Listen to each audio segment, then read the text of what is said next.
అంత గొప్ప అరుణాచలం. కాబట్టి చూడండి, నేను మీకు ఎందుకు విజ్ఞాపన చేశాను అంటే ఆ కొండ సామాన్యమైన కొండ కాదు. శివుడు అక్కడ స్థూల రూపంలో ఉన్నాడు, కొండగా ఉన్నాడు. అరుణాచలేశ్వరుడి దేవాలయమునందు శివలింగముగా ఉన్నాడు. అదే అరుణాచలం కొండ మీద దక్షిణామూర్తిగా ఇప్పటికీ ఉన్నాడు అని అంటారు. ఎందుచేతనంటే రమణ మహర్షి యొక్క శిష్యులు కొంతమంది అరుణాచలం కొండ శిఖరాల మీద కూర్చుని ఉండగా వారికి పాదుకలతో నడిచి వెళ్ళిపోతున్నటువంటి చప్పుళ్ళు వినపడ్డాయి.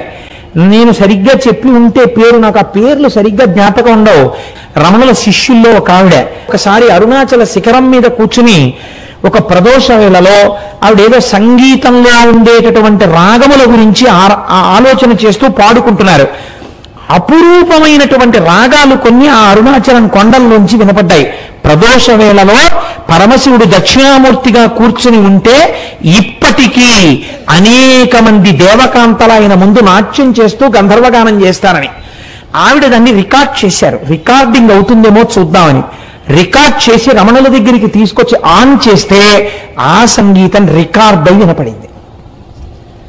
అరుణాచలం అంత పరమపావనమైన క్షేత్రం. ఇప్పటికీ దక్షిణామూర్తిగా పరమశివుడు దాని యందు కూర్చుని ఉన్నాడు అని పెద్దలు విశ్వసిస్తారు. అటువంటి అరుణాచలంలో ఒక మహానుభావుడు కాళ్ళు ఉండేవి కావాయనికి. ఆయన అరుణగిరికి ప్రదక్షిణం చేద్దామని కేవలం పిరుగుల మీద డేకుతూ వెడుతున్నాడు. వెడుతుంటే చచ్చు పడిపోయినటువంటి కాళ్ళు తిరిగి సత్తు అని పొంది ఆయనకి కాళ్ళు వచ్చాయి. అరుణాచల ప్రదక్షిణం, అరుణగిరి ప్రదక్షిణం అంత గొప్పది.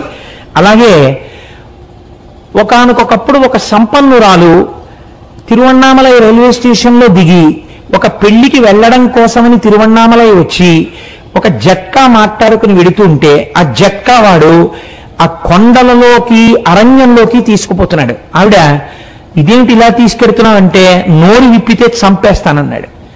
భగవానుడు ఇక్కడే కొండ రూపంలో ఉన్నాడు, నన్ను రక్షిస్తాడని ఆవిడ జట్కాలో కూర్చుని అరుణాచల శివ, అరుణాచల శివ, అరుణాచల శివ అని 3 మాటలు అన్నారు. అనేసరికి పెద్ద పెద్ద టార్చ్ లైట్లు వేసుకుని ఒక పోలీస్ టీం ఒకటి అక్కడికి వచ్చింది. వచ్చి వెంటనే ఈ దొంగని పట్టుకుని దేహశుద్ధి చేసి ఆవిడ్ని కారు ఎక్కించుకుని పెళ్లి జరగవలసిన కళ్యాణ మంటపం దగ్గరికి తీసుకెళ్లి ఆవిడ్ని విడిచిపెట్టారు. ఆవిడ మహాసంపన్నురాలు, చదువుకున్నది. నన్ను ఇంత రక్షించారు కనుక మీ నెంబర్స్ ఇవ్వండి, మీ బ్యాడ్జ్ నెంబర్స్, రేపు మీ పోలీస్ స్టేషన్లో నేను కొంత అమౌంట్ ఇచ్చి మీకు క్యాష్ అవార్డు ఇమ్మని వచ్చి నేను మీకు బహూకరిస్తానని చెప్పి ఆవిడ నెంబర్స్ తీసుకున్నారు.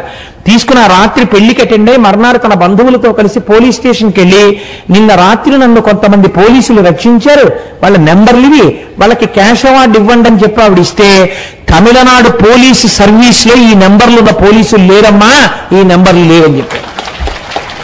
పరమశివుడే ఆ రూపంతో వచ్చి ఆవిడ్ని రక్షించాడు ఆ రోజున. అలాగే